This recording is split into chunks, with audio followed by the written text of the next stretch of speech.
Gonna be running here in a second. Looks like things are starting to roll here. I'm gonna wait for that second thumbs up from Bawana in the background while I stall. Bawana, I think you're just doing it to torture me at this point. Oh, that's that a thumbs up. I think we're good to go, folks. Welcome in. Broncos country, good to have you on this fine Tuesday evening. I think it is Tuesday. All the days start to really run together. I've been running around like crazy, but happy to join you for a little bit of normalcy on my end. Carl, it's great to see you. Happy Tuesday. Welcome into the Building the Broncos podcast, live stream show, whatever you want to call it. Building the Broncos. We're here for you. Well, thanks, man. I decided to go a different color shade of orange. You know, I feel bad for the Browns losing that tight game, and I feel bad for all the people who lost money on the safety at the end of the game, for all my betting people out there. But degenerates. Yeah. Hello, degenerates. That's right. But no, it's fun. We get to talk about a great victory this last weekend and maybe what it could mean for the future of the Broncos. I mean, that's a great conversation to have. Yeah, I mean, it's always more fun to come in here and talk after a win. I still stand by the fact that maybe the best case scenario would have been some stupid, losing because of the refs, or like just a fluke kind of call where you move up the draft order and Drew Lock still has that incredible game. But you know what? You can't control it. And that's 2020. That's been the theme of 2020. Control the controllables, let the rest go. You can't control what happens to you, but you can control how you react. So hopefully that goes beyond football, obviously. Carl, you're the preacher. I don't need to preach to the people. But it was a great game. Obviously, it was fun to see a passing offense with some explosive plays. It was fun to see Drew Lock. I mean, essentially he did everything that you'd hope to. I mean, there were still some mechanical things. I'm not expecting perfection. I mean, We saw what Patrick Mahomes did this week. It wasn't perfect, but we saw a great game from Drew Lock, and we're going to dig into that a little bit more. But it's great to come in here and talk. And I know a lot of people will be maybe giving me a hard time about it, because I've always been very much, I'm a man of science, Carl. You're a man of faith. I'm always like, I need a bigger sample size. I need to see it replicated. You know, I'm not all in after one game. I want to believe, but that goes against every fiber in my being. I'm a seeing as believing guy, despite what the Christmas sweater would indicate. Yeah, and I mean, technically, this Saturday is going to be his 16th game starting. Yeah. Now, I only count 14 games so far because that Pittsburgh game, he went out so quickly. I don't really count that one. But technically, this will be his 16th game. So we've got one full season of actual film to look at and really digest what this guy's done. And I did a little breakdown for somebody earlier on our Facebook page that we have for Mile High Huddle. And what is that called? The Super Fans? Yeah, the super fans. There you go. You want to plug it? There you go. Yeah. So anybody want to go over there, we do chat on there every once in a while. But just looking at his games, I mean, he has a lot of games that I graded on a curve because he is young. Yeah. He had a lot of games that fall in that average category, and then about 4 or 5 games that fall into that bad category, about 2 games that fall into that great category or that good category, and about 3 games that fall into the great category, that I would say. Okay. I count the Detroit game as a great game. I know the stats don't really show that, but I thought that was one of his best decision-making games and accuracy games that he's shown in the 14 games so far.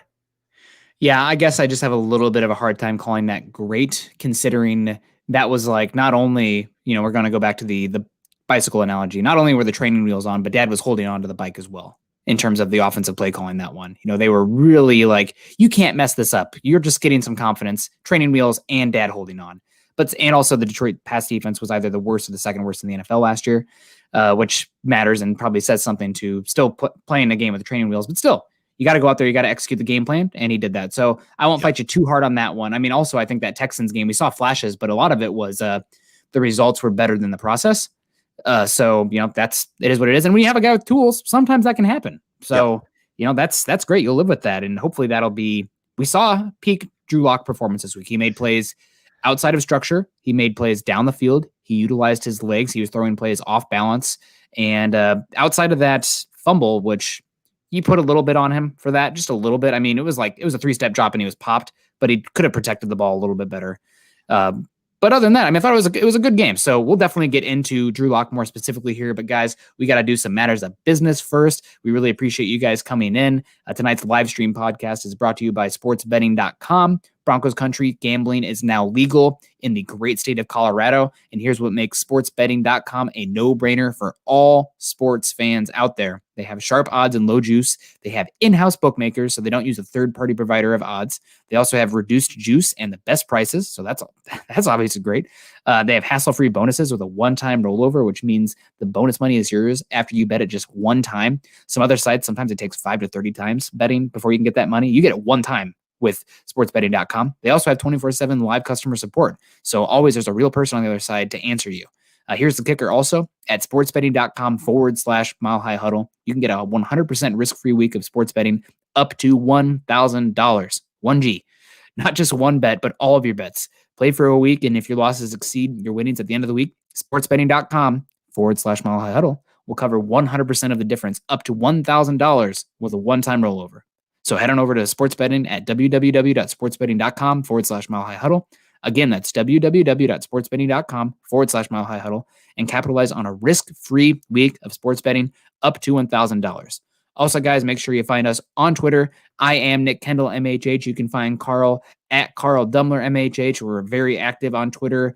I was a little bit more active before I was so, I guess we'll just say balls deep in the vaccine trials that I'm in right now. I am very busy with that, but that's I guess that's a good thing. So yeah, that's better than just scrolling on Twitter. Although I will say there's a lot of times I would prefer just talking some football theory and team building with you guys. I mean, this show is literally called Building the Broncos. We live for that.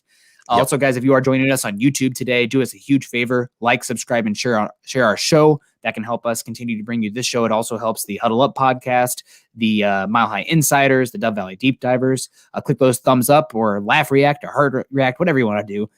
If you're watching on Facebook, if you're joining us on iTunes, if you're a podcast listener, because these shows go out after the live stream onto iTunes, leave us a 5-star rating and a comment, and good or bad, just let us know how you feel. Give us some critiques, because we're always looking to get better out here and hopefully finish strong like the Broncos will this season.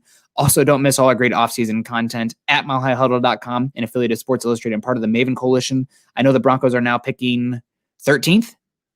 I think in the draft right now, I think they're 13. So that changes the draft conversation, and we're going to be here along the way to kind of talk about what that means. The Broncos picking in the mid there. Now we're not in a quarterback conversation there, probably in those mid rounds, especially if Locke he doesn't even have to play like this again to be out of that quarterback conversation in the first round. Just needs to be more like that Miami game or the Chiefs game. And we're talking, I think, fine for 2021. So appreciate it if you guys would do that. And Carl, let's get going. Drew Lock, once again, man of the hour, the conversation, and probably as excited as I've been about him all season. I mean, coming into the season, I was excited, but there was obviously some talk about a little bit of erratic mechanics, accuracy. Is he getting the Shermer offense down?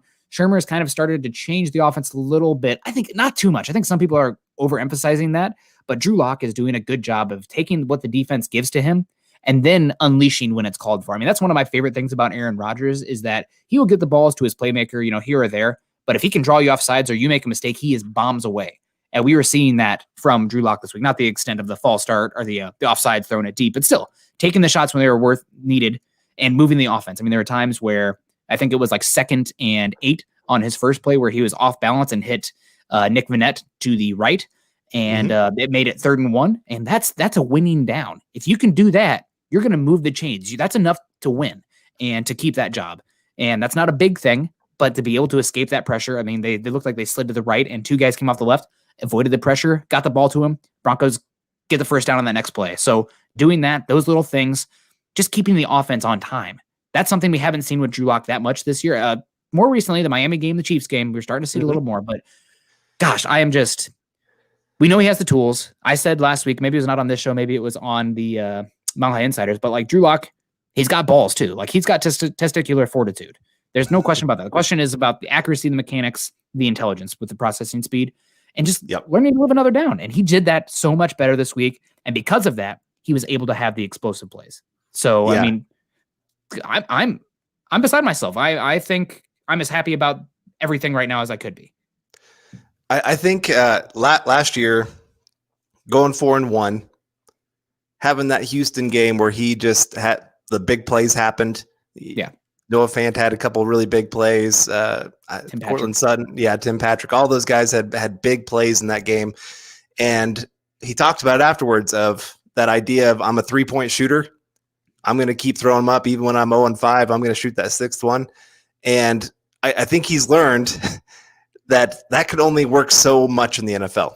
You can get away with it for a few games, but the reality is teams will start taking that away and make you have to, in some ways, kind of dink and dunk down the field and show them that you can stay on task, on time, and make the smart throws. And this last game, that's exactly what he did. And that was the biggest difference that you're starting to see from earlier in the season to these last 3 games. There's still times where he is wanting to take those shots. And this last one, he timed them well. Against the Chiefs, he had a couple of them that he just didn't make the best decisions. Obviously led to a couple. The one that was the screen to the left where it like bounced off somebody's hand or something, that would have been a pick 6. Yeah. I think in the Chiefs game, like Tyrann Mathieu was like hauling ass to the end. Yeah. So, yeah. But yeah, so there's still some bad decisions, and you got to expect that. Again, he is a young player, and you have to kind of grade on that kind of curve that he's going to have some bad games. I mean, even Kyler Murray, he's been up and down this season. He started out the season on fire. He's kind of lowered for a few games. Now he's starting to get back up there a little bit. So he's just kind of all over the place. It just happens with young guys. I mean, Patrick Mahomes throwing 3 interceptions this last weekend. It just happens sometimes. But this is what we've said all season. We just got to see Locke take steps in the right direction. And those first probably, about 8 or 9 games, you saw the exact same mistakes being made over and over again. And that's what was driving us crazy on this show of just saying we're not seeing him learn from those mistakes. If anything, he was regressing. Right, exactly. And I do think some of the pressure in media and fans and everything else kind of getting on him, yeah, that's going to weigh on you. And Locke, it does sound like, reading between the lines, Locke is somebody where he's not sitting in bed at night reading every single fan's reaction, but he does take a lot of it to heart. So, I mean, he cares a lot, maybe too much. And, that can be a good thing, but sometimes it can be a bad thing. I think he puts a lot of weight on himself to be perfect and to carry the team. And that's when things can snowball. Right. So anyway, just kind of wanted to add in a second. Yeah, no, you're right. And so it does seem like he's finally starting to listen to the right voices of listening to John Elway tell him, hey, I did the same thing when I was a young guy. I had to learn to take what the defense gives me. And Brett Rippon, another smart guy, we've talked about it on here, that he's possibly going to be a coach in the future. He's got that kind of intelligence to his game. Is that on sportsbetting.com? Because I would be in on that bet. Yeah. Yeah. And I think he's proving it right now. Of even Drew Lock has talked about it a couple times now of Brett Rippon is a big voice in his head telling him, hey, take what they give you. Take what they give you. And then those big plays will come as the teams have to start crowding up closer and closer. And that's why I think this game against the Bills is going to be the ultimate test for him, because they play that Tampa 2 defense, which is pretty much, we're going to take away a lot of the deep options for you, and you are going to have to hit in those kind of zone areas. You're going to have to time your throws right, and you're going to have to dink and dunk down the field, and we're going to make you have to not make a mistake. This is that ultimate litmus test to me for Drew Lock and how much he has grown from week 1 to now this week 15 or week 14. Yeah, I mean, it is a great test. The Bills defense isn't what many people thought it would be coming into this year. I mean, last year they finished as a top 5 defense. This year they're okay. They're playing about average. I think they have more talent than where their stats are falling. But I think it's a really interesting team for Drew Lock because they have that length in the middle of the field, where Drew Lock does seem to prefer going with the football a lot of times. And he does like to throw deep every once in a while, but a lot of his success has been over the middle of the field. And with Tremaine Edmonds, who is one of the longest linebackers in football, 2 really good safeties, that you'll see a lot of 2 high shells, but sometimes you'll see him come down to. I mean, Micah Hyde and Poyer have the ability to come down and kind of do a little bit of box work / slot work as well. So it will be interesting, and also one of the best cornerbacks in football.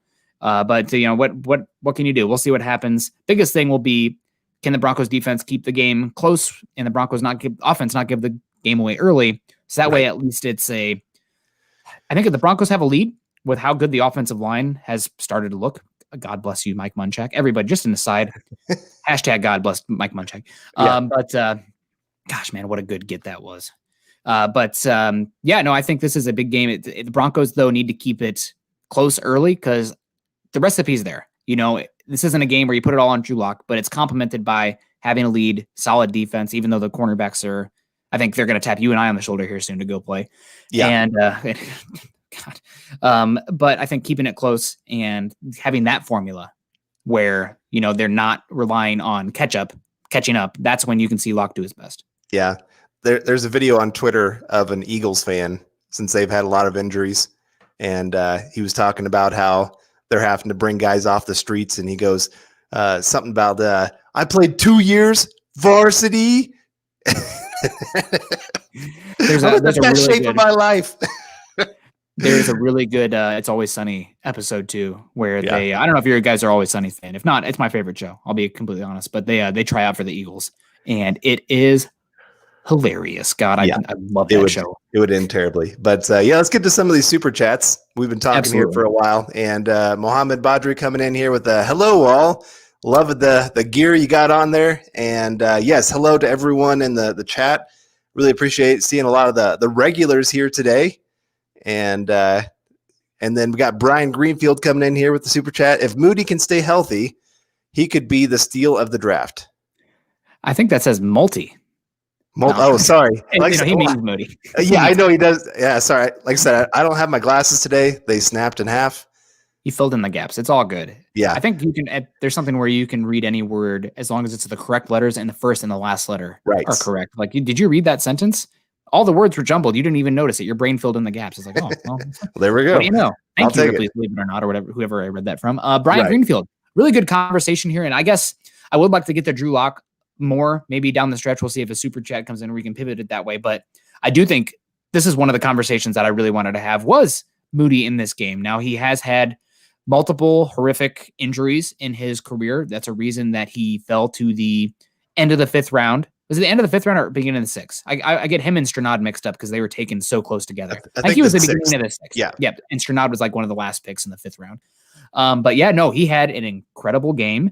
His pass blocking was okay. I mean, there was a couple times where it was like, you didn't see the feet, or I don't think the right tackle was an issue as well in some of those plays because there's synergy on offensive line, guys. Everyone drank Nick said synergy. But Moody was a heck of a player. And the thing that's really just incredible is his power. His raw power is, I can't think of the last time the Broncos had an interior player with the power that he has. I mean, Luis Vasquez was really good there for a few years. Ron Leary was good, but they were they didn't have the raw power that Moody has. I mean, Moody's out there looking like, former Mikey Potty. Like, that's the level of power that he was showing out there, and he was blasting open holes for Melvin Gordon. I know Philip Lindsay has not played well since his knee injury, but I mean, Moody is going to make it really interesting in the offseason of what the Broncos are going to do with the offensive line math. I mean, because you paid Glasgow, he's here next year again.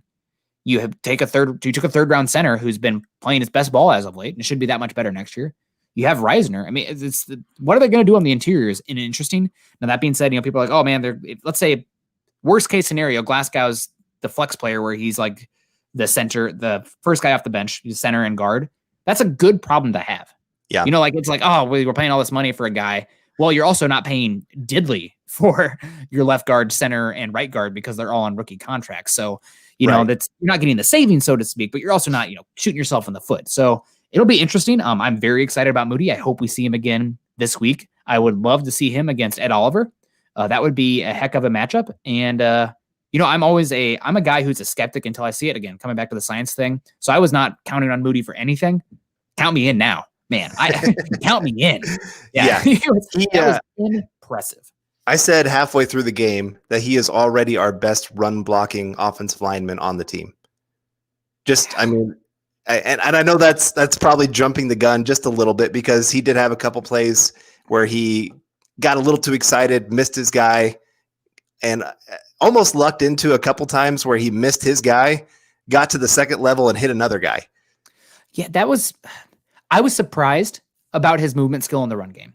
Yeah. I'll be honest. Now, they did a lot of good stuff in tandem where they're moving to the second level, but watching Moody at Fresno State, I wasn't sure how good of a mover he would be. I thought it might be Will Hernandez syndrome, where he's really good in a phone booth, but if you ask him to reach block or get to a second level, he's not going to get there. Right. But I mean, he was doing it, and he was pushing guys out and then getting to that next level. So The inside zone, I mean, the power schemes that they're going to be able to do, I am curious to see if they are going to be able to pull as much with him. Just because, again, I don't think he is as fleet of foot as a Reisner or a Glasgow, but just that power. Yep. Oh, now if they can get that right tackle squared away where you have somebody that can cover some of his athleticism in the pass blocking, we're talking about, I mean, really, if Juwan James comes back next year and play his average right tackle, this offensive line could be top 7. I mean, yeah, really. I mean, with how bad offensive line play has been around the league and how much the Broncos have improved throughout this season, like you said, I mean, Cushenberry's improved. He is looking much, much better these last couple games. It is night and day from what he was showing earlier in the season. Calvin Anderson deserves some props too for the game that he had. But Moody, there was some communication errors. I mean, the sack fumble, they went right after his hole. Yep. And he decided to double with Wilkinson instead of seeing the blitz was coming up the middle, left a guy wide open for an easy sack. That said, Jeremy Chin is having a phenomenal season. He's a special player. So he is. And we loved him on this show quite a bit. We wanted the Broncos to take him. That said, just quick aside, Carl, I'm jumping in here, but I know we're still talking about offensive line, but we had a battle of second-round picks this game for the Broncos. And we had Jeremy Chin on one side, who many people wanted, Steve Atwater's nephew. Obviously, Broncos have questions about safety long-term. Mm-hmm. But the Broncos' second-round pick, I think, showed up even better. And, okay, AJ Hamler. That's true. Good point. Which one would I rather have? That's a tough question. Yeah, it would be. But back to Hamler. Yeah, just I mean, you saw what he did for the offense. You saw how much he makes a difference with that speed, his ability to take the top off of defense, and I'm excited to kind of see then how teams adjust to that, and then how the Broncos attack with that adjustment. So let's say teams have to start worrying about that and keep an extra safety back there, and they aren't able to play quite up as much because you saw in this last game, the safeties kept coming up to help out with Judy, which left Hamler the ability to go deep. So now, if that safety stays back, well, then that leaves Judy open and Noah Fant over the middle.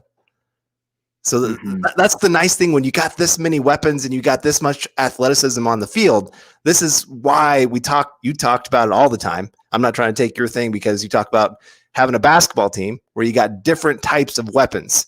You need all of them to really make it work. You can't have 5 of the exact same and expect your offense to completely work like you want it to.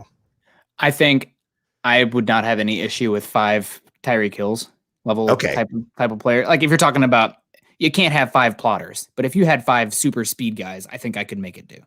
But you could probably make it work. I mean, that's kind of talking if we get into basketball, that's kind of I'll take 5 LeBron Jameses. Yeah. I guess so, but but no, it is. It's nice to see how they can play off of that.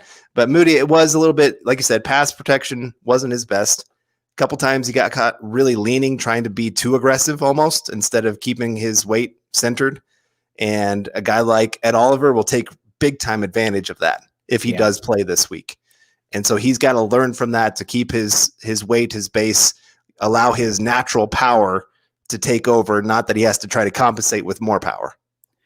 Yeah, no, that's a good call. And saw we had a shout out for Calvin Anderson and Elijah Wilkinson now from Spicy Mike. Wilkinson actually played solid. I think he gave us all PTSD. We see him out there and we panic. I'll need to go back and really look at Wilkinson to see what happened. But I think a lot of this also is the data with Drew Lock in there at quarterback. You know, we nitpick a lot of like the panicking when he feels pressure when it's not there, throwing off the back foot, escaping a clean pocket. Those things are issues. So need to continue to work on this offseason. But Drew Lock does a lot of good in helping the offensive line not give up pressures, not give up sacks. And I think he helped a lot. I mean, the Broncos were -3 starters on Sunday, and the offensive line still looked pretty darn good. Again, we're talking about locking up the hashtag God bless Mike Munchak. But I mean, I think not enough blame is put on the quarterback, I think, for offensive line stats. You know, like it's like somebody sees one guy get beat, but a lot of time a good quarterback or even an average quarterback can overcome some of those issues. But again, like you're seeing that with Locke as far as the pressures. So I think Wilkinson had a solid game. He's not somebody that I am depending on.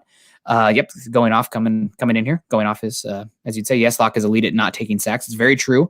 And also it was even better this week because he wasn't taking sacks but he also wasn't forcing the ball to the other team as much, and he wasn't just throwing it away. I mean, some of those plays with pressure, he made plays, and even if they weren't like explosive plays, positive yards. You can't go broke taking a profit, as they say. So it was good, but I'm really excited about what we saw from the offensive line this week. And again, we're giving Locke credit, but Mike Munchak, man, he is worth the whole entire offensive line's weight in gold. Right. And that's, I had somebody make the comment of the Broncos need to really invest in their offensive line.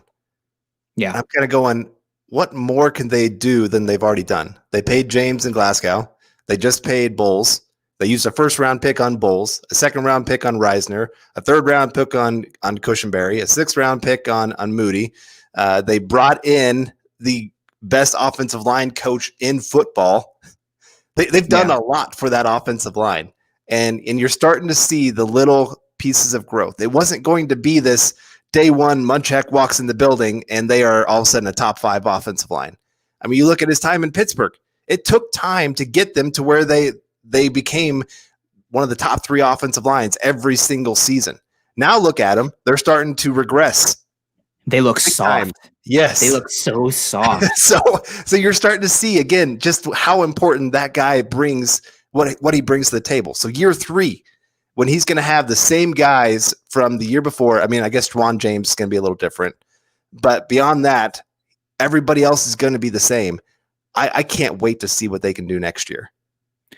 Yeah, it is going to be a lot of fun to see what they do next. I mean, the entire offense. Really, we kept saying it all comes down to Drew Lock. Can Drew Lock be a good enough quarterback? And I'm not asking him to be Patrick Mahomes or, Tom Brady or anything like that. Honestly, if he just plays Derek Carr level with Vic Fangio defense on one side and the weapons, and now the offensive line that's starting to be built around him, that's a playoff team. Easily. That's a playoff team. So obviously you want him to be better than Derek Carr long term, but that's kind of if he can get there, we're going to be interesting for the next 2 seasons because they're not paying him anything. And the Broncos have salary cap space. Doesn't mean they have cash, but they have youngest offense in the NFL, and a bunch of guys come back. I think they have the second most, how does it come? The second least money coming off their books this offseason. Mm-hmm. Like they're not losing any players that they're really going to have to replace. Obviously, Justin Simmons, Shelby Harris, yes, but compared to other teams in the league, the Broncos have a lot of their guys coming back. So again, building on it, everything they add is just a bonus. Same with the entire offensive line. I mean, it's really just, if they add anybody, it's a plus. It does sound like they are working hard to get a deal done with Shelby Harris before the season is done. That would be amazing. Yep. That would be amazing. Yeah. I mean, it's amazing what he has done in 1 year, because last year we were talking, don't pay this guy that $10 million a year kind of contract. And now we're going, pay this man. And that's just, he has improved his game that much. He has gone from a guy that, I mean, he made a lot of plays knocking down balls, and he still does that. But now he's actually making plays in the backfield, getting after the quarterback, applying pressure. He has become a more well-rounded player. He's shown better against the run. This last game wasn't his best game against the run, but for the most part this season, he has done really, really well against the run. And so he's just shown himself to be that true 3-down interior defensive lineman that you really look for. Yeah, I mean, he's been far and away the Broncos' best interior defensive lineman. I know that everybody was pretty psyched about Jarrell Casey coming in. I was too, but Casey wasn't even that great this season. I mean, he's a better run stopper than pass blocker, and I don't think he has the multi-gap ability that we've seen from Shelby Harris this season. So if paying Harris means moving on from Jarrell Casey, then what was that, a 7th round pick, 6th round? I don't even remember what they gave. I think it was a 7th. So it is what it is. We took a shot to improve the team, didn't work out. All right, let's move on, and we got somebody here that we can allocate that money for. Sorry, I started reading Casey Martin's here. Shelby would be foolish to want to play anywhere else. The system help brings out the best in him. I'm going to disagree a little bit with you, Casey, because it all comes down to the money. I mean, everybody wants to go be good and whatnot, but at the end of the day, it's a job, and I've never fault a player for going somewhere and making more money. Obviously, you can make a business decision with your family where you're happier where you are, the scheme, but Shelby Harris didn't have a big rookie contract. He got a 1-year deal this time. So if he wants to go chase the money, then he's earned that. Right. He's earned that ability to go do that. And I think while his game has really grown in Denver, I think his game translates to other schemes as well. Now, I think, yes, he needs a team that wants him to attack, but there are a lot of teams that have interior attacking defenses that he can go play for. Chicago has that. Buffalo has some of that. So there's a lot of places I think he can still go and do well. Yes, he has refined his game here in Denver under Bill Kollar, and he has credited Bill Kollar with especially teaching him how to get his hands up and make plays like that. But I wouldn't fault him either for wanting to go and get the money. I mean, he's got a short window here. This is the window. Yeah, this is the window. This is the contract. So I don't blame him one bit for wanting to go chase that. And I do think there's a lot of places he can go and still be very successful. But all right, let's get to ZW Design Super Chat here. Let us go with him the next 2 seasons, talking about Locke. He's better than what we have had since Manning. We just need to get him in a consistent offense since he had 6 offensive coordinators in the last 6 years. Well, I mean, if next season is like what we saw from Locke this season, the Broncos will probably need to bring in a rookie pick somewhere at the quarterback position, because then you're bumping up against, do we pay him? And you don't want to be in the situation where you have to bring in Case Keenum, or you're starting a Trevor Siemian versus a Chad Kelly type, like that. You can't be in that situation. So it would really depend on what happens next season. I think we're going to see how the next 3 games play out. And I've been no matter how good he's been or how bad he's been, always ending with the stance that is not too high, not too low. We're going to see where he falls at the end of the year and take the entire sample size, good and bad, which there's plenty of both this season. But we are seeing the highlights, the tools. They're starting to show themselves more, and he's improving. So I definitely think he's earned himself next season. I do think they need to bring in like a Ryan Fitzpatrick, Chase Daniel, Tyrod Taylor, Andy Dalton level hedge, where, there are justifiable questions with Drew Lock concerning durability. And let's say Drew Lock is out 6 weeks. This is a potential playoff team. If you're going with Brett Rippon for 6 weeks, you're probably out of the playoffs. I mean, that just is what it is. So I think you probably do want to hedge like that way. It's not really a Drew Lock is going to be battling for the starting spot come next offseason, but rather if he really struggles or gets injured, at least you're not going with a UDFA level quarterback, which again, I'll praise Brett Rippon's mind and acumen for the game. But when it comes to starting quarterback tools, no, no. I think that's a good point, Z-Dub. I think 2-year commitment is a little bit too much. We're still talking about 2021. Let's see how next year plays out before we're that far. Well, and I'll add this. As great as Locke is about avoiding sacks, he is terrible about avoiding hits. Yeah. He takes a lot of hits that he doesn't need to take. There's some of those rollout plays where he waits to throw it until he's getting hit. And the guy is open earlier to make the play. That he can make it and then give the guy time to go run and do something, but he waits until he's about to get hit. And so those are those plays that just they add up, and it's why you're starting to see some of the injuries kind of pile up for him. Even this last game, he came up limping after taking a hit there late in the game. And earlier in the week, his back was cramping up, or something was going on with his back where he had to get treatment, ended up on the injury list. And so, you're right. You got to hedge your bets a little bit, as they say in the stock market world, I guess. Kind of bring in a guy that you can trust that can go win you a couple games. Every time I say anything negative about Brett Rippon, Kenneth comes in. Kenneth, I love you for it. He might be Brett Rippon for all I know. That's no, Kenneth, we're Facebook friends. I know. I'm just giving you a hard time. But yeah, no, it will be interesting. I like the comment there, Zita, but I just don't think I am totally ready to commit for 2 years. Right. I'm ready to go on some future dates as well, but I'm not getting down on one knee. I'm not ready for that. But so we got Paul coming in. Paul, great to see you. Always love hearing from you on Twitter. Flash Harris, pay him. He brings energy to the D. Flash Harris. I mean, that's not a bad name after he chased down Tyreek Hill 2 weeks ago, and also no glasses, caps. So there you go, Carl. That was just for you. Paul's giving you a little bit of a hard time there. Appreciate it, Paul. I always needed a little bit here and there, but no, he's right. That play by Harris to trace him down. I mean, it just shows again the heart that guy brings to the defense. It's not only that he's a great player, but he's a great locker room guy. He's a great example to the young guys. There's just so much of why you need to go pay that guy at this time. It's amazing much a guy can change your opinion of him in just 1 year. It's kind of like Garrett Bowles. he's changed a lot of people's opinions in 1 year. And it just shows the growth that a player can have. And you and I have always been on the train of, we just need to see something from Locke this year that gives us hope that there is some potential.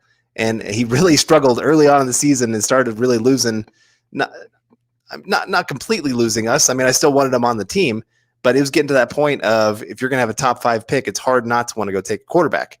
Well, he's been able to win a couple games here and really get him out of that place. And so he's really starting to buy himself that opportunity for 2021. And that's great to see. That's what we want. We want to see the kid succeed. And I hope year 3 is where he makes that giant leap, but we're just going to have to wait and see.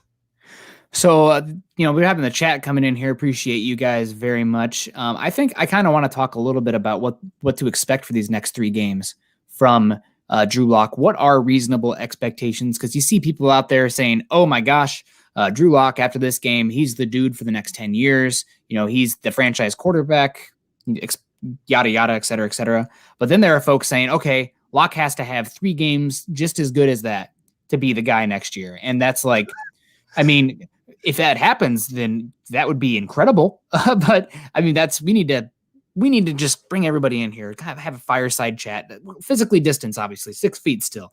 But we need to have a realistic conversation of what to expect over these next 3 games that is reasonable for Drew Lock and what it means based on how he plays. So, okay. 1, a 4 touchdowns, 0 interception, 149 quarterback rating. There's a reason that is the 3rd highest quarterback rating that a Broncos quarterback has had in their history. And they've had John Elway for all those years. They had Peyton Manning for all those years. And he's 3rd on that list. It is tough. You're going to start making me cuss here pretty soon, and I don't cuss. But I mean, it's dang hard to do that. So I think we got the pass to say any curse words that are in the Bible. Yeah. So okay. Like ass is in for sure. I think that's not the same usage, but I think we can use ass. Okay. So, I but don't say to take anybody's name in vain. I'll do that. You can. Okay. But no, to have that kind of expectation that he's going to, over the next 3 games, again, continue that 4 touchdowns, 0 interception kind of look, that's really impossible. You're setting the kid up for failure at that point. To me, if he can have a 2-to-1 touchdown to interception ratio, I would take that over the next 3 games. If he can show that he can make the good decisions, I mean, to me, it's not about the stats. It's more about the process that he goes through. The touchdown to KJ Hamler, the first one, he made a pre-snap read, seeing that the blitz was coming from the left side. He kind of drifted off to the right, knowing that KJ Hamler is going to have one-on-one deep. He made that change, that hot route change there right at the beginning to a 9 route. That's what I want to see more and more happen. Yeah. He wasn't doing that earlier in the year at all. Yeah. And so to see him making some of those kind of decisions to take the check down, to take the passes to the tight ends and the running backs and to complete those passes. I need to see a little bit better on some of those short passes. I mean, when he one-hopped it to Jerry Jeudy on a very easy throw, I think those are sometimes his hardest throws. And he had a lot of big throws in this game. You didn't see too many throws that were multiple reads, in the pocket, intermediate, outside the hash throws, which are really the money throws in the NFL. I mean, KJ Hamler beating a guy deep, you have a big window there. Honestly, in that second touchdown, KJ Hamler actually could have used the ball being out a little bit further in front of him. He had that guy beat that much, and he had to slow down for it. Right. But, that's stuff where I can't really fault Locke that much, or Shermer for not calling those, because you were dealing with 3 of 5 offensive linemen out. And, Brian Burns is not nothing out there at the edge rushing position. So, it is what it is. But as far as realistic expectation, you said 2-to-1 touchdown interception ratio. I honestly would take 3-to-2 even. If he's moving the ball, and say the Broncos, they're playing some decent offenses, but not great defenses. So if they're throwing the ball around and there's a couple of interceptions in there, he is still a gunslinger. You do want to protect the ball, but I'd still accept a 3-to-2. Maybe even, if we want to get even more specific, we can go farther down the ratio. But I think 3-to-2 is probably the way to go. And Duke coming in and giving me a hard time here, saying it's time to wrap up. We got 20 more minutes left, Duke. But I think that is probably where I'm going. Also, as far as the passing yards go, probably about 225 or more. And I think it was Ritter coming in here. I see always in here. Diamond. Good to see a Diamond Rattler. Excuse me. Locke could lose these last 3 games. He'll still be the guy. He's in a new system that had no offseason prep. Got to judge him at the end of next season. I mean, you got to judge him based on what you have. Every team's having to do that right now. So that's where you have to lean in. But the biggest thing I want to get into there is that Locke could lose these last 3 games. He could win these last 3 games. I put 0 stock in quarterback wins. It's not a stat. I think if you have a quarterback that's been in the league for like 10 years, and given how much like turnover there is, there's a little bit more into the wins because, correlation does not equal causation, but there's definitely some strong correlation there. But, you could pick out a season of Blake Bortles. He went 13-3. He led a 13-win team, one season. I don't care. Like it's not a good stat. Yeah. I'm trying to remember. I think it was Mitch Trubisky, and his record was they went 13-3. Yeah. It was similar to which quarterback was it? Was it Deshaun Watson? I think so. Yep. And so, I mean, those 2 quarterbacks are nowhere near the same level of play. One just had a great all-time defense that helped him to not have to really go do a whole lot. I mean, he made a few plays here and there, but he wasn't a great quarterback that season. And the other one is a true franchise quarterback that, honestly, I mean, you and I have talked about it. We'd trade 3-4 first-round picks to have him come to Denver, kind of thing. So you're right. That I think over a lifetime career, you can start seeing some of that really play out. But even there's some quarterbacks that just get put into such terrible situations. I mean, Matthew Stafford, if he went to anywhere but Detroit, what would he look like? What would his record be if he had an opportunity just to not have to go and throw for 400 yards and 4 touchdowns a game to actually win? We also have John Boy coming in here. I guess if anyone cares, it has been confirmed that Matt Stafford will not be a Lion next year. I have not seen that confirmed anywhere, so quote John Boy on that, not me, even though I'm reading it. I've been busy in the dungeon on the front lines of a I can't say that word, of a nasty bug vaccine, working on that. So something like that. I haven't heard anything about that. I think that, if Drew Lock really struggles these next few games and the Broncos win one of the 2 and they're kind of picking in that 15 range, you have to look at Stafford just because of the window of the team. And the decision makers. Vic Fangio would be on the hot seat. John Elway last year. A lot of guys would be playing for their job at that point. They're coaching for their job. So getting in a guy like Stafford, who is a known quantity, it has to be on the table. But I think it's more likely Drew Lock's going to play. God, maybe I'm just being optimistic now, but I think it's more likely that you will see Drew Lock play decent down the stretch here, and they'll bring in somebody more like if it's the top end kind of thing. It's more of an Andy Dalton, Tyrod Taylor that they're paying $6, $7, $8 million to, right? Which is whatever. The nice thing is these next 3 defenses aren't world beaters by any means, so he does have some opportunity to actually put up some decent stats. Let's not mince words here. The Chargers and the Raiders defenses are, I can't cuss, but just trash. Yeah, trash. Especially the Raiders. Really bad. Yes. Yeah. They just fired their defensive coordinator for a reason. Yeah. And so we'll see who they replace him with. Hopefully not Wade Phillips, but no, it's true. He has an opportunity to really cement himself as the guy for 2021 and change kind of maybe that look of going from a Matthew Stafford or even like a trading for a Sam Darnold to a Tyrod Taylor. Those guys that are more the journeymen that go from team to team. So I'm hoping that's what he can do. We'll just have to see. The Raiders defense held Denver to 12 points. The Broncos offense was also trash, especially in that game. But the Raiders since then have like really, really, really fallen off. Yeah, I don't know what happened. They got their butts absolutely destroyed by the Falcons, who are not good. They had to have a tanking effort by the Jets to win that game against the Jets. And they had another blitz on when they have to throw a Hail Mary and you call a blitz. No one does that. Yeah. Oh my gosh. Yep. No, absolutely. And it said no more Band-Aid quarterbacks here from Albert Knoppers. Not really a Band-Aid quarterback. It's just improving the room. And again, it's a hedging your bet because Drew Lock durability is probably, if you think Drew Lock is the guy, I don't think you can really question durability. Durability is a question going forward for him. Yeah. So it's just making sure that you're better suited for that. Right. So yeah, no, it will be really interesting to see what happens. Carl, we have about 15 minutes left. We talked a lot of class here, but I think there's something here I want to kind of circle around. So we have Joshua Walsh coming in here with the tight end conversation.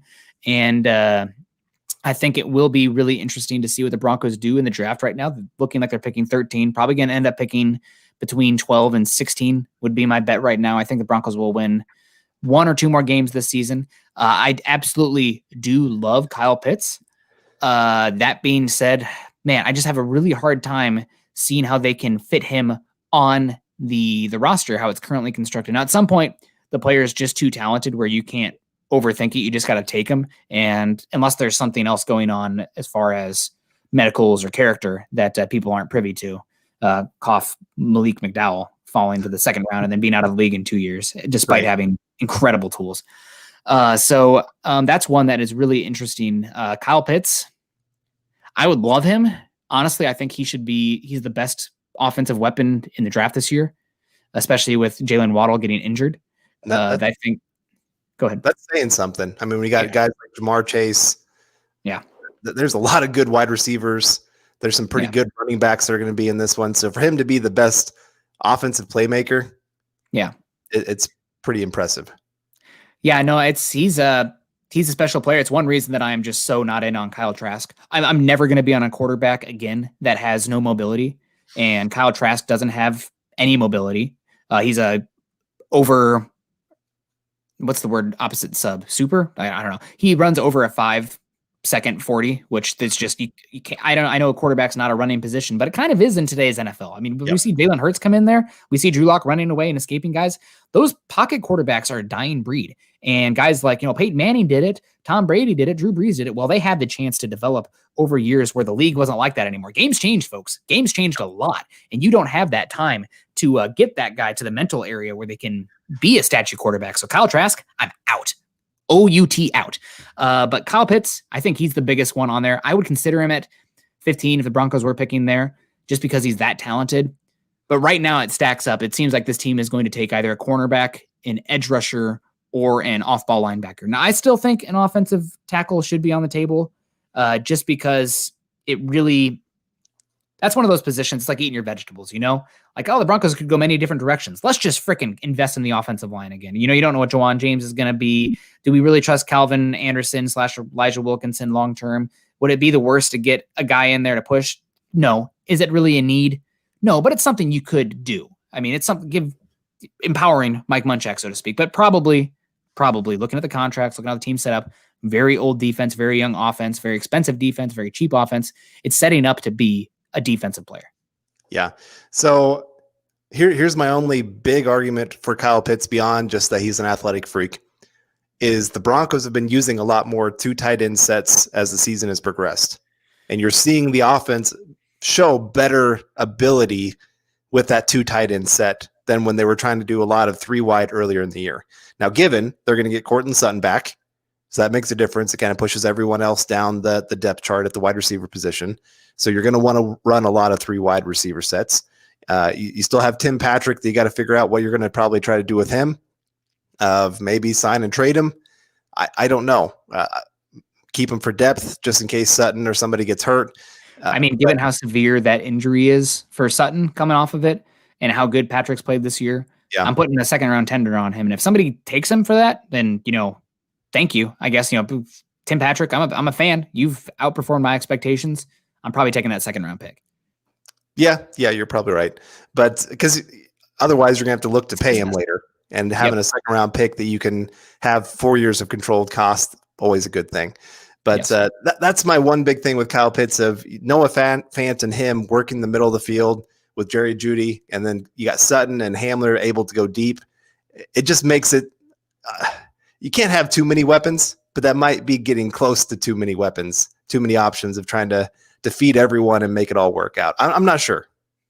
Yeah, I think my biggest issue is that you then have 3 tight ends who all do their best work detached from the offensive line.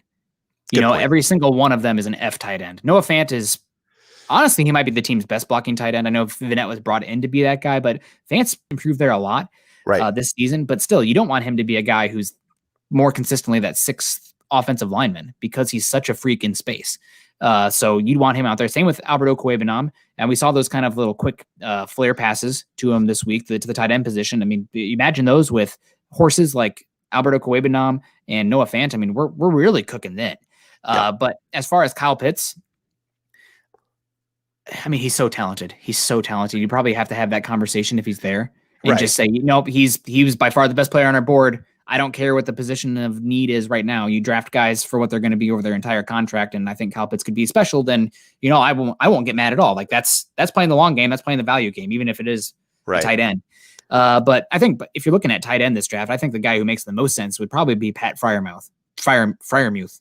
Excuse me. He's the guy from Penn State. He had a lot of injuries this year. Might be able to get him in the 2nd round, but he is like 6'7", 255, and that classic wide tight end.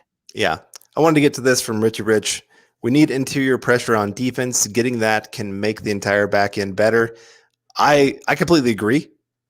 The problem is this is like the worst draft for interior defensive linemen. How dare you? Davion Nixon from the University of Iowa. Interior defensive lineman number 1, baby. He's okay. I mean, he's not a top 20 level pick right now, but yeah. I just But like the past few drafts, we've had guys that we're talking top 10 players. I mean, there was no doubt that they were going top 10.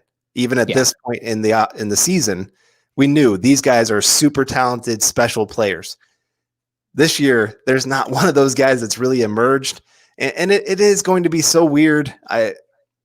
Trying to figure out how to evaluate players, just because of how the whole season has gone. Games getting canceled left and right. Big Ten. I mean, they've got a 5-win team that's going to be in their championship game. Yeah, I mean, it's been a weird season, but Ohio State did beat Indiana convincingly, so they deserve it. I'm not disagreeing that they deserve it. I'm just saying you've only got a 5-game window to really evaluate a lot of those players on that team, and so it does make it difficult when we're talking about the draft. And some of these guys haven't had regular offseason of training and how to get ready for the season. So you're seeing them kind of slowly come along as the season progresses. So it'll be interesting to see how that goes. But I do like Nixon. I will say I do, even though he is an Iowa boy. I mean, he really embarrassed Nebraska that week they played. So I know you were watching that with your Nebraska in-laws. So I bet you they know who he is. Yes. Man, he's a fun kid too. I'm a big fan of his character. Brings so much energy. We got Terry Randall coming in here. Nick's Beer Fund. New glasses for Carl. Hashtag State of Being. Honestly, I'm still waiting for Nick's ugly Christmas sweater. That's the hashtag I'm looking for. We also have Duke coming in here. Carl and Nick, thank you for your awesome insight. Here's to your water and beer funds. Honestly, I have a beer waiting for me upstairs. I just got in right at the last second here, and I've had to run. I've got iced tea today. Yeah, that's bourbon. Don't lie to us. straight up. Yeah, so I think, again, big thing here for the Broncos. And right now, everything I think is pointing towards cornerback. I think that's the position that would make the most sense. Now, granted, the position doesn't determine the draft pick. The board does. So if there's not a cornerback worth taking when you're on the clock, don't force it. That's like the worst thing you can do. I know people look at it as very like a snapshot in time, like, well, this is a really bad position. We have to take it right now. Don't force it. The board determines the direction you go. The talent on the board determines the direction you go. But cornerback is definitely up there. I really wanted Caleb Fairley. I think that dream died on Sunday, which is unfortunate because I think he's got special talent. Right. But it is what it is. Maybe Patrick Surtain will be there about 15. I don't think he's a great athlete. I think he's very safe. But I don't think he's a difference maker that you're looking for to pick top 10 at the cornerback position. My guy, though, if we're picking in the 15 range, is Eric Stokes.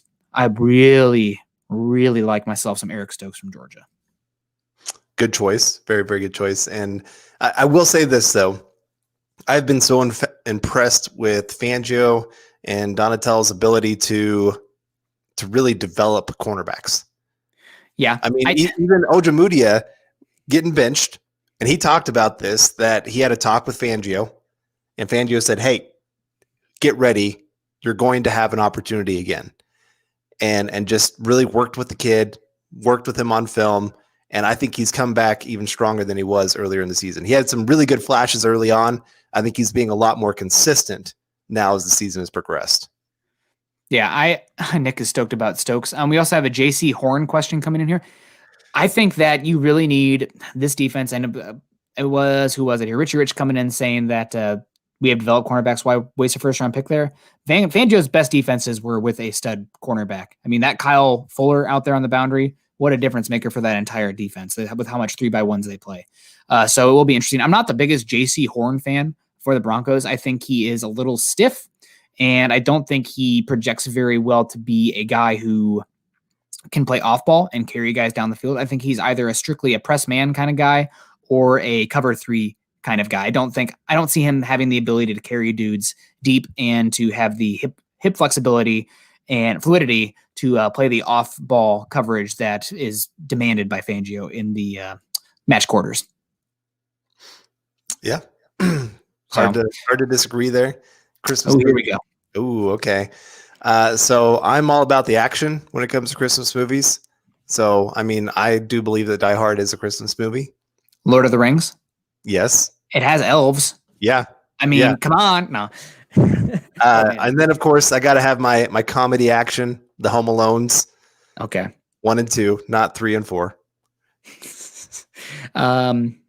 Yeah, no, it's I don't know. I'm kind of more of a classics kind of guy when it comes to that. My wife's favorite movie, not just, in the Christmas genre, but all movies is It's a Wonderful Life, which I will always tear up at the end of that one. Always. I mean, that one just gets to me. I really love Elf. My family is very much a proponent of Elf culture. I really like Christmas Vacation as well. Honestly, my wife is not as big of a fan of that one, but I'm kind of like, we need to watch Christmas Vacation. Like that's really good. And I also really like Christmas Story. So good choices. Of course, Christmas Vacation. Yes, can't leave that one out. That's a classic that has to be watched every single year. Yeah, my grandpa was obsessed with that one. So I can still hear his laughter watching that one. So that's a good one. And Polar Express is a really good one as well. I do like the Griswold one. Yeah, Christmas Vacation with Chevy Chase is, if it's not at the top, it's right near the top. So that's great. Christmas Story, Harry Potter. I feel like a lot of people do some Harry Potter stuff. Oh, and I know there's a really good offensive guys. I know we had a good offensive tackle talk going on in there. I saw somebody listing a bunch of them. I see Jay Taylor coming in here with an offensive tackle as well. Daniel Falele, who is like huge and might be interesting in the second round. Also, what's going on with Goku's eyes there, Jay Taylor? It looks like he's either in Washington or Colorado. Goodness. He's on that flying Nimbus life, huh? Or whatever the heck he calls his cloud. But no, that's we will definitely talk tackles at some people. I didn't even see anybody mention Jalen Mayfield is one that interests me a lot. The way the Broncos stack up, I'd be taking on a pure tools guy. So it would be interesting to see what happens. So I did want to ask you a question here. You didn't mention this guy, and you were all about him last year, Shaun Wade. I still really like Shaun Wade. I think that with how solid we've already seen Bryce Callahan look in the slot, as well as Sang Bassi, and also Wade's issues playing the boundary, I think he is going to be more of a pure safety slot type of guy, which has value. I mean, there's a need for that, but I am looking for a boundary cornerback. That's where this team really lines up as a need. Obviously, you can get away with Callahan, Ojemudia, and Bassi in the slot, but I don't think that's ideal. So I'm looking for more of a pure guy. I still like Wade a lot.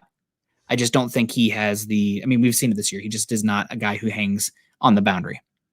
Okay. So I think, again, if we're picking the 15s, man, I don't think enough people are talking about him yet. Honestly, the Dogs have 2 defenders that I think very much in play for the Broncos if they're picking in that 15 range is Azeez Ojulari, who is the edge rusher from them, who's got crazy speed to power. He's a little smaller, but I think there's versatility there. He plays in space. They like the versatile defenders. And there's Eric Stokes as well. So those are 2 names. There's also linebackers. There is J.O.K., who I'm not going to pronounce his name yet, from Notre Dame. I know they've been putting in some work at Dylan Moses as well. And Joseph Osai from Texas. A lot of work on edge, a lot of work at off-ball linebacker, a lot of work at cornerback. And those all make sense. Right. Right. I'm with you. Kenneth Booker, I have not seen this movie, A Long Kiss Goodnight. I will have to go watch that one. It is on my list now. So I appreciate the super chat, and I will go watch that. Yeah, no, that's definitely something that we should check out. And guys, we're going to get on out of here. We're approaching that hour, and we get too long, the boss man gets a little frustrated with us. So that's it for us today. Appreciate you guys coming in here. You can find Carl on Twitter at Carl Dumler, MHH. You can find myself at Nick Kendell, MHH. Guys, this was Building the Broncos podcast. We appreciate you for swinging by. Obviously, we're here every Tuesday night, sometimes on Saturdays or other days too when we're filling in for somebody. But Tuesday nights are our night. We've continued to bring you these shows on Tuesdays, and we'll continue to do so as long as you guys breathe air into us and let us do that. Make sure you guys are going over to milehighhuddle.com for all of our written content and MHH community content. Go to iTunes, leave us a 5-star rating and a comment. For YouTube, very, very important, guys. Like, subscribe, and share if you are joining us via YouTube. That helps us probably the most out of anything you can do. So if you're on YouTube, if you do that for us, that is a gigantic help. Also, Facebook, guys, click those thumbs up, and gals, click those thumbs up, and or heart react or laugh react. I don't care. Just some reaction out there. Doing so can help really support us and bring you these shows. Also follow us on Twitter at Mile High Huddle and at BTB Football Pod. Carl, you have any plans for the rest of the day? No, I'm probably going to go home, maybe turn on a little bit of a Christmas movie and fall asleep and get ready for the next day. I got an early day tomorrow. Got to go get the glasses. And then I've got a few other things, got a blood drive. So my day is pretty filled up. I got some kids coming over to my house from my daughter's class. So I got to figure out how I'm going to entertain them for a few hours. It's a whole thing. So I better go get some sleep. Yeah, and Carl is not home, guys. I think Carl likes to record at his place of work. Yes. Thankfully, it's right across the street from my house, so it's not hard to. Although we had a big snowstorm come through, and about 3 times today, walking between the house and the church, I've about biffed it. So, well, stay safe, old hot Carl. I guess that will make me old, not hot Nick. But we appreciate it. You guys are the best. Honestly, you guys are the reason that we continue to do this and have the ability to do this. So we really do appreciate it. Also, shout out to Buwana. Follow him on Twitter also at John K MHH KAY. We wouldn't be able to do what we do without him working in the background as well. So really appreciate that. He's the man, the myth, the legend. And even though you guys don't always get to see him on here, although I am really tempted sometimes just to flash his face when he's not expecting it. But I really do appreciate it. And we will see you guys later. He knew that was coming. He took his face off. He knew I was about to add him. But appreciate you guys. Stay safe, make smart decisions, and we'll see you next week. Go Broncos.